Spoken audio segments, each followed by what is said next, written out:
I don't know how. I was getting the mixtapes of you against Jada, and I was just like, y'all was like literally blowing my fucking mind. How did that beef even come about with you and Jadakiss? All right. At the time,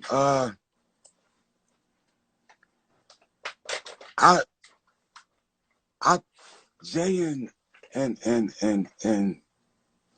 Jadakiss was bumping heads a little bit on records. You know what I'm saying? And that's honestly, that's how I started. Like when you hear the after the original was probably this. You know what I'm saying? And then Kiss on the Maya record, and then Jay jumped on the Maya record, and it was the shots going back and forth, and then Kissing them was saying stuff too. You know what I mean? So Jay never responded. Like he never responded to him. It just was like subliminal. So me, as a new artist coming into the game and coming into listening to, you know, the locks and knowing like from Philly, that's the streets right there.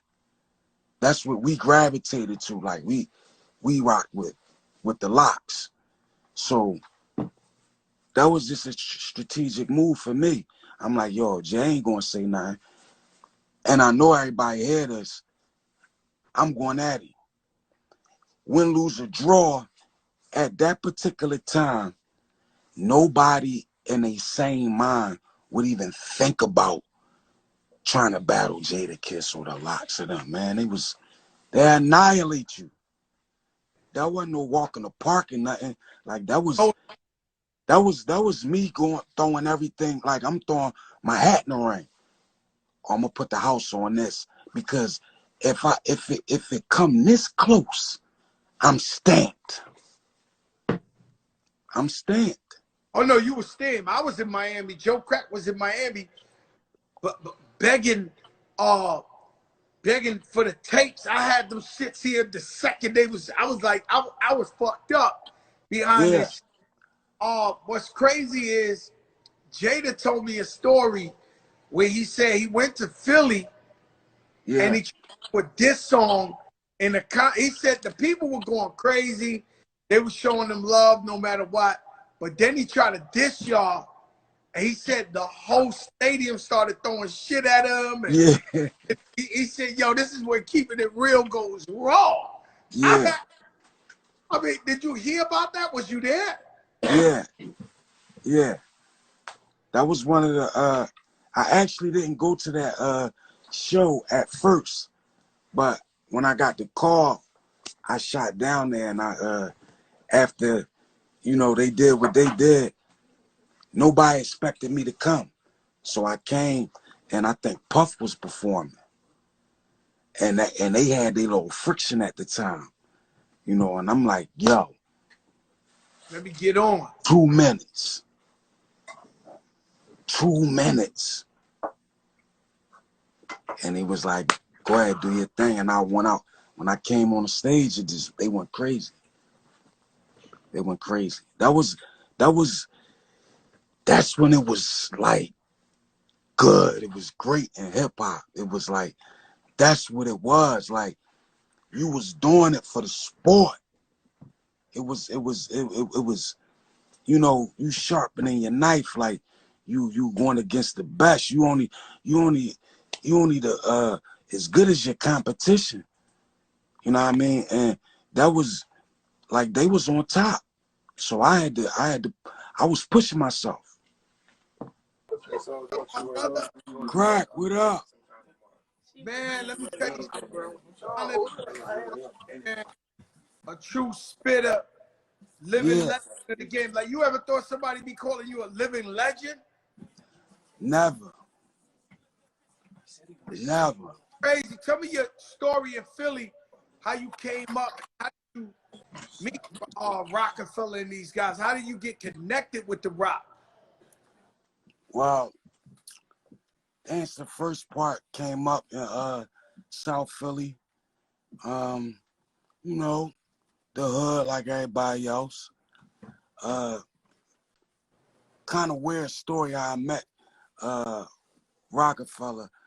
When I first started, like, really, like, homing my skills, like, knowing that, like, yo, I might can rap, like, for real. Like, when I started believing other people that used to tell me, because I ain't, on my corner, it wasn't cool to be a rapper. Like, we in the trenches. So I had to hide it from my homies. So I used to have to go in different circles, and I ran into this cat, Murder Mill, and me and him, I would say we battled. We had mutual friends. His folks was my folks, and they was like, yeah, my cousin, yeah, this is. So I had my man used to hype me, who knew I knew how to rap, but they didn't think I knew how to rap. So they bring this guy Murder Mill around, and we get it in. And I left that joint like thinking like, yo, I think he might have got me. And when I ran into him again, he was saying the same thing about me. So we linked up and did like 2 records. Like, first time ever going to a studio, went to his man crib, Ike, in the basement, and we laid down these 2 tracks. Now this time frame is within days. A week later, I don't hear from him. He calls me and was like, yo, I think I got a lick for us. Is these cats out Southwest Philly that now rap, who the world know them now as Philly's Most Wanted. They were in battle for some money. So we talking Gilly from Philly. No, not Major Figures. Not Major Figures, the Most Wanted, Philly's Most Wanted. Both of them. Yeah, right. Most Wanted, cross the border with Pharrell, yeah. So we go to battle them, and they management already was in conversation with Rockefeller. So I think they was in Cancun. Who was their management again? At the time, their management was a guy named Stevie G. Stevie G. I'm trying to make it come to my mind. But yeah, so the management was already talking to Rockefeller. Yeah, Rockefeller. They management, and who became my management, Sadiq from Black Friday. All right. No, Sadiq. So, yeah, so they was managing Most Wanted. So they all in Cancun, the management. So it's just me, my man. We go to their spot.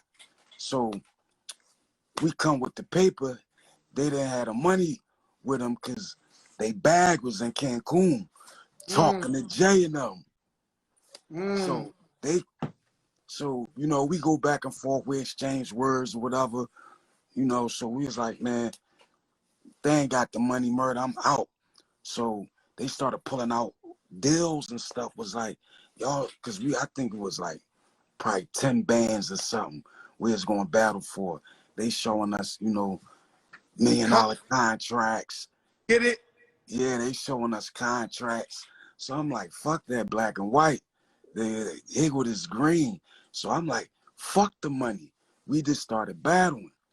So, you know, of course, you know, we did our thing. I did my thing. And me and from Philly Most Wanted, Bubonic, we exchanged numbers. So he told his management about me, like, yo, this kid bought this board pit. Y'all need to hear him. Because, Beans, I don't want to stop it, but stay right there. Yeah.